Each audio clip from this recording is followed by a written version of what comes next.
The mystery of Mallory and Irvine is etched into some of the most remote, unforgiving terrain on Earth. Unless you've set foot on Everest, it's almost impossible to know where each critical clue lies. But this is the guide to show you every key location in the mystery of Mallory and Irvine. I suggest right now you bookmark this video. You can refer back to it. It's a simple overview of critical landmarks from the location of the ice axe that was found in 1933 belonging to Sandy Irvine to the location of George Mallory's remains that were discovered in 1999. And we'll lead it right up to the discovery of Sandy Irvine's boot and foot on the Rongbuk Glacier in October of 2024. In this ultimate guide, we'll locate on a map for you every critical clue so you can have the tools you need in order to make a determination of whether they made it or not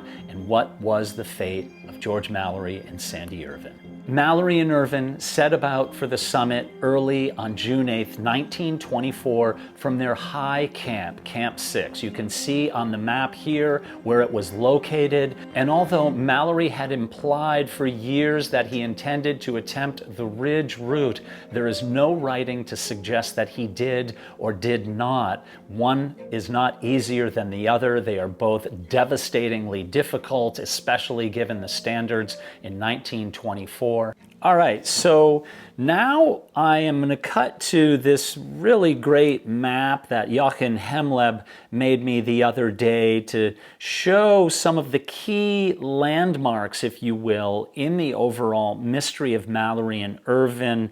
I'm going to cut to this screen record so you can see it. Obviously, up here on the top, we have the summit of Mount Everest, and I didn't bother to label that. So let's just go in on the upper part of the mountain. Now, the North Ridge route follows this black line. It follows essentially along the North Ridge leading to Camp 6. This is the last camp that the 1924 British made, and this is where Mallory and Irvine were camped when they left on June 8th, 1924. Let's just go real quickly up along this route and skip by some of the other main sightings. Here's the first step, right? Here's the second step, and here's the third step. That's the line, and that's the line that I personally believe that they took. However, it is possible that Mallory and Irvine took a line underneath into the Great Couloir and up along, if you will, to the summit pyramid here. We don't really have any clues there other than just theories, so I'm not going to talk a lot about that today. Noel Odell's viewpoint.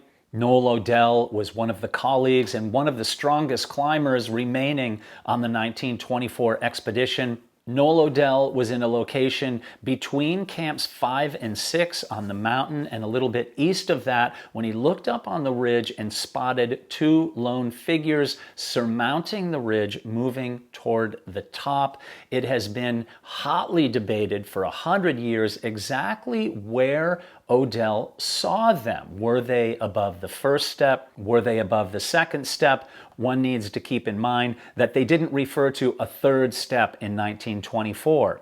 Noel Odell spotted them on the ridge, somewhere along the ridge. Clouds came in, obscured the view of Mallory and Irvine as they were moving toward the top, and they were never heard from again. As you can see in relation to their Camp 6, here's Noel Odell's location approximately, and now from this flat map, it looks like, oh, he'd have a perfect view of the ridge, but you're looking, he's pressed up close to the side of the mountain, and so his view is very oblique, if you will, at a steep angle away from him. And so all of the features that we're looking at spread out are compressed together as if in a telephoto lens. And I refer back to that amazing photograph that Jake Norton took, a series of photographs that are truly exceptional and really help show you what it was like for Odell in that spot.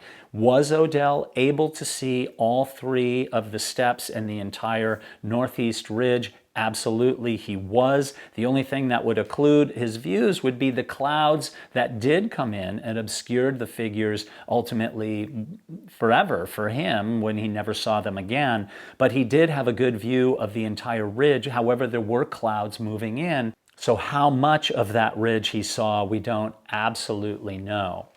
And now here really is the granddaddy of them all, the thing that truly reignited the fascination with all things Mallory and Irvine. On May 1st, 1999, a team from Public Broadcasting in the United States and the BBC, a co-production, discovered the remains of George Mallory on the North Face of Everest. It was on the cover of the New York Times shortly afterwards. There was a search on May 1st and then again subsequently on the 16th of May, where Andy Politz and I went back to the site of George Mallory's remains to search for the camera. There was no camera at the location. That discovery truly set the mystery of Mallory and Irvine back into motion, and in the 25 years since, much has been speculated about the discovery. Absolutely mind-boggling to have experienced the discovery and been a part of that expedition. And since we've mentioned this important discovery, it would be also important to add that in 2019, a team from National Geographic that included me with Mark Sinnott and Renan Ozturk went back to look for where we had heard was the precise location of Sandy Irvine's remains. Mark Sinnott went off route and located that spot according to the GPS coordinates and was unsuccessful in locating Sandy Irvine, and therefore we concluded shortly after that expedition that we believed he was no longer up on the face of Mount Everest. Let's talk a little bit about oxygen bottle number 9, which was first spotted by Eric Simonson on his summit climb in 1991. He left it there, but he always remembered that there was an old bottle from back in the day. And when we were there in 1999 on the Mallory and Irvine research expedition, Jake Norton and Tap Richards relocated that bottle on the directions that Eric Simonson gave them.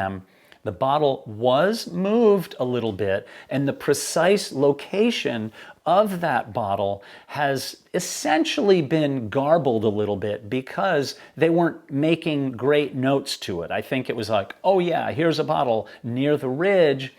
And now, forensically speaking, it would probably have been helpful to know exactly where it was. But even then, we can't guarantee that the 1960 Chinese or any other group that had been on the mountain leading up to 1999 didn't move the bottle a little bit. Another critical clue in the mystery of Mallory and Irvine is 9 years later, in 1933, a climber from the British expedition that year, Percy Wynne Harris, found an ice axe on a ledge just below the ridge in this location here, determined to have been Sandy Irvine's ice axe. How it remained on the ledge for 9 years with the terrifying winds and the avalanches coming down from above can almost not be comprehended. Anyway, that the location of that ice axe gives us some indication that they were probably making their way down and lost the axe. So now here's the location in this little cross here where Irvine's ice axe was found by Percy Wynne Harris on the British 1933 expedition. Fascinating that they found it just below the ridge. So now I'm going to zoom out and take a look at the way the glaciers flow from Mount Everest. Now we're looking at Mount Everest, if you will, as if we're in the north looking south toward Nepal. Okay, let's jump into this view on Google Earth where you can see my mouse. That is the north face of Mount Everest, and I'm going to kind of let it spin a little bit just so you can watch as it turns around. So that's the north face Okay, so we're letting the mountain spin around a little bit, and I'm going to stop it when the north face is facing essentially directly at the camera.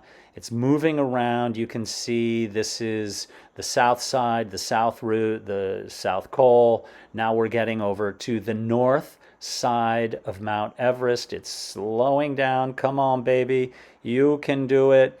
Let's do it right about there. And now I'm going to zoom in a little bit, and I want to point out the glaciers and the approach to Mount Everest. It's really important. I don't want to get too tied up in it, but this is Mount Everest Base Camp down here, and the main Rongbuk Glacier comes down right from below the north face. And where the red pointer is, this is what's called the North Col, and I talked about that a little bit earlier.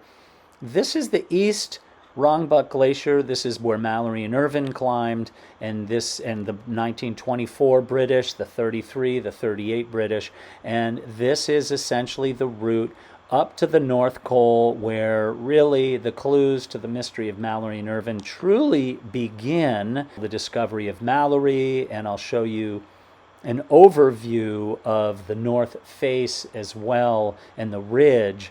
But before we move on, I want to talk about the discovery of Sandy Irvine's boot. So let's just say George Mallory was found up here where my red mouse pointer is. Right below where George Mallory is the west side of the North Col, so where people do not climb. Almost nobody ever goes up here.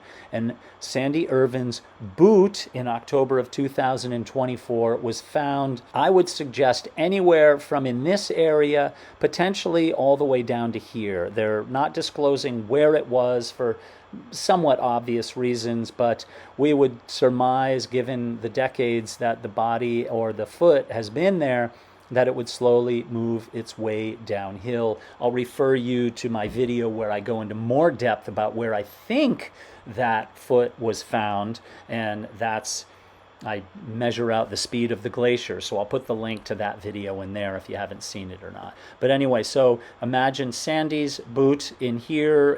Are the rest of his remains in here? Are there any other things that we might find should we be able to go back up there and have another search?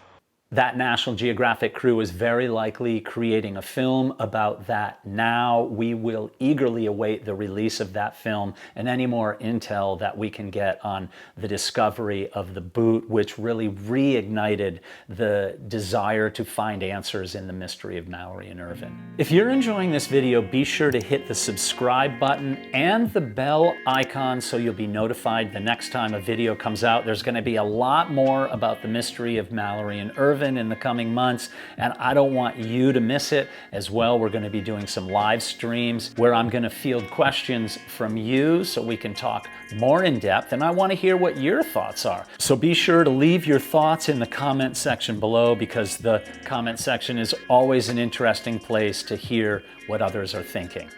In 2001, Jake Norton found a glove up on the ridge, and it was right at the exit from the yellow band onto the crest of the northeast ridge. And the glove was wedged between snow and rock right on the ridge crest. It's amazing that the glove actually stayed there all those years. Jochen Hemleb had British textile experts determine that the glove was made of box cloth, which was a woolen fabric used to wrap woolen crates. And as Jochen suggested to me earlier, he said it looks older than the canvas and down mitten used by the Chinese, meaning pre-1960 from a pre-war expedition. Must have belonged to Mallory or Irvine, and the reason that this is believed is because only the 1924 and 1933 expeditions went up to the ridge from that Camp 6 location. And here's the craziest thing that I absolutely love. This is how badly Jochen Hemleb and others want to find answers. They actually were able to find DNA in this mitten that they tried to match with DNA from envelopes that Sandy Irvine had actually licked decades before. Julie Summers, in my interview recently, refers to the search for DNA from those licked envelopes. I find it fascinating. It was unsuccessful, but now that we do have DNA from Sandy Irvine's boot, if you will, the foot that was inside the boot, it is possible to match that DNA with that found in the glove. So we will eagerly await that. So let's take a look real quick at two critical sightings of what we believe was Sandy Irvine. In 1995, a Sherpa named Cheering Dorje came across the body of an individual that must have been Sandy Irvine, given his description of the body, and because it was so high in altitude, there's no way it could have been George Mallory.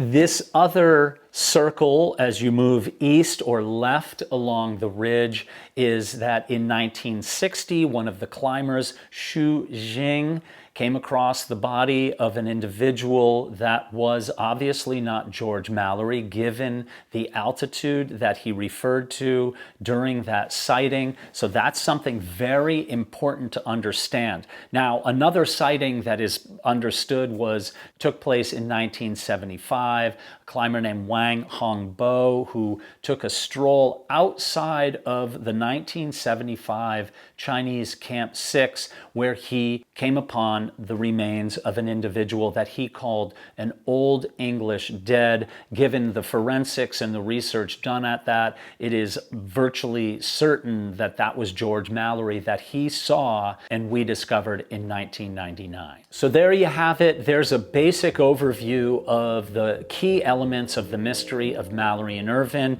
It will get you started to do a deep dive into the mystery. There is a playlist on this YouTube channel, Everest Mystery, that has a ton of content about just about everything on the mystery of Mallory and Irvine, from what would happen if they discovered the camera, would they be able to develop the film, how many cameras did Mallory and Irvine carry that day, what took place on June 8th, 1924. There's so much, so make sure you check out that playlist and do a deep dive. And if you're going to follow the writings or research of any sleuth or historian about Mount Everest, I strongly advise or suggest that you look up the books of Jochen Hemleb. Here's two.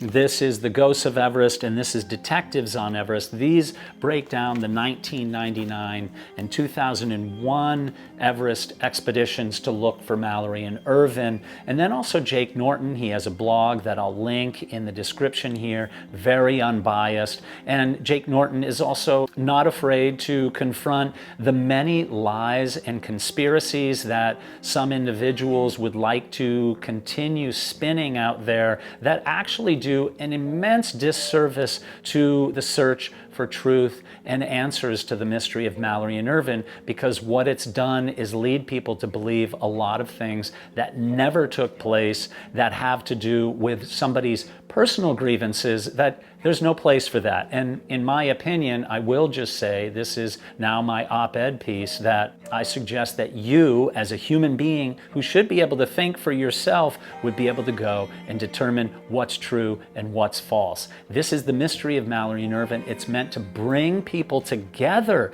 to a community that we could disagree but get along in trying to find answers to these two incredible men who disappeared 100 years ago. So do more research, have fun with it. Let's get together and talk about what might have happened on June 8th, 1924. Thanks for being here. Do a good deed. Don't ask for anything in return. Make the world a better place, one tiny step at a time. Thanks for being here, my friends. Peace be with you.